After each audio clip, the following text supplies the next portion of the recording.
I built redwood raised garden beds in my yard. It's been on the honey-do list for over 2 decades. Since we replaced the deck, it was finally time to make the garden happen, before 2 more decades pass and my wife never forgives me. She gave me a little nudge by pulling out some Pfister bushes where she wanted a garden. That got the ball rolling and took it from, I'll get around to it sometime, to I guess I'm building garden boxes this weekend. Since I've been putting it off for so long, it's given me a chance to see some other gardens. I can't be the only person who combines things they see from other projects into their own. There's a great quote I like by Jim Jarmusch. He said, "Nothing is original. Steal from anywhere that resonates with inspiration or fuels your imagination. Devour old films, new films, music, books, paintings, photographs, poems, dreams, random conversations, architecture, bridges, street signs, trees, clouds, bodies of water, lights and shadows. Select only things to steal that speak directly to your soul. If you do this, your work and theft will be authentic. Authenticity is invaluable. Originality is non-existent. And don't bother concealing your thievery. Celebrate it if you feel like it. In any case, always remember what Jean-Luc Godard said. It's not where you take things from, it's where you take them to." So I go around and little pieces of other projects I've seen end up in my work. Things that resonate with me. Things I think are beautiful. My inspiration started in my boyhood home. My parents had a large garden plot in the yard where I grew up. There are still Hot Wheels and G.I. Joe figures buried in the toy graveyard in that garden from my childhood. Rest in peace, Duke. But I did bury a pet lizard named Stinky back there. Rest in peace, Stinky. The garden area we designated is 264 inches by 40 inches. We could have built one huge garden. The 3 raised gardens has a nice spaced look to it. There's a geometry that feels right to me. So I broke the space into 3 equal spaces of 67 inches by 36 inches, just wide enough to be able to reach across from any direction. They are spaced enough to walk around and put hanging plants and hummingbird feeders in between. It's just redwood 2x8s cut to length and screwed together with construction screws. I use wood glue on the long edges of the boards to try to decrease the chance of a gap forming to allow more moisture to escape from the soil. Then I used redwood 2x4s to frame up the edges and the tops. This reinforced the corners and strengthened the middles of the board so they can't bow or twist. Before I put the frames down, I redid the sprinklers so each box has 1 head and 6 drip attachments to spread water out over the area of each garden bed. Then I put the frames down and filled them with soil and compost from our compost bin.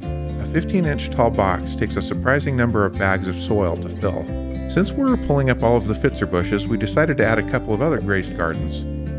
These were built around 4 green 5-gallon buckets that had some holes drilled out of the bottoms. The buckets are removable. I like the idea of being able to plant flowers or other plants in these boxes.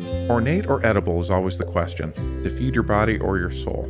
And I ran a sprinkler up the middle to control drip irrigation into each bucket independently, but to still leave the buckets removable.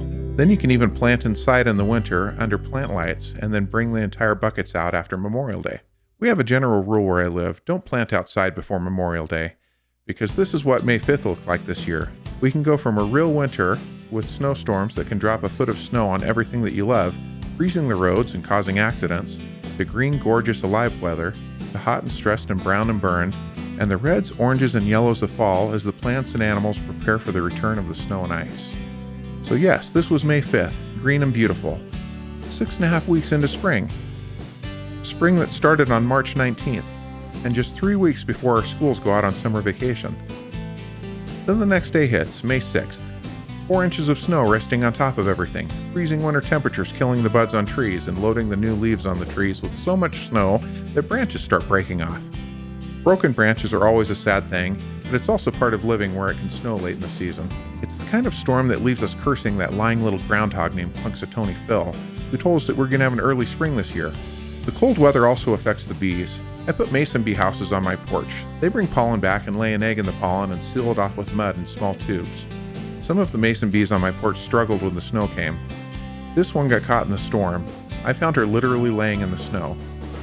She was just inches from her nest tube. I took her in my garage, and to my surprise, she started moving again. She just needed some warmth and cuddles. I was able to warm her up and get her back out to her hive. She made it after all.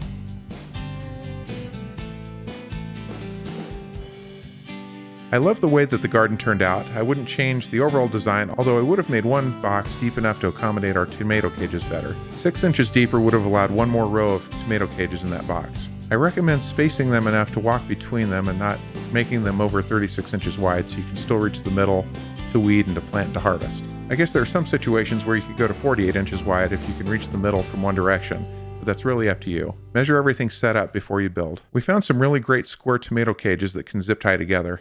This makes a really strong scaffold to hold the weight of the fruit when they get heavy. And when they are zip tied together, they don't end up leaning like some cages tend to do. I'm hoping that staining the wood before filling the boxes with soil helps preserve the wood a little bit longer. I put weed barrier in each box before filling with dirt, so not so much to keep the weeds out, but to keep the dirt from spilling out between the boards if gaps develop over the years from the wood shrinking. Now I just need to build a potting bench. Well, maybe in 20 years.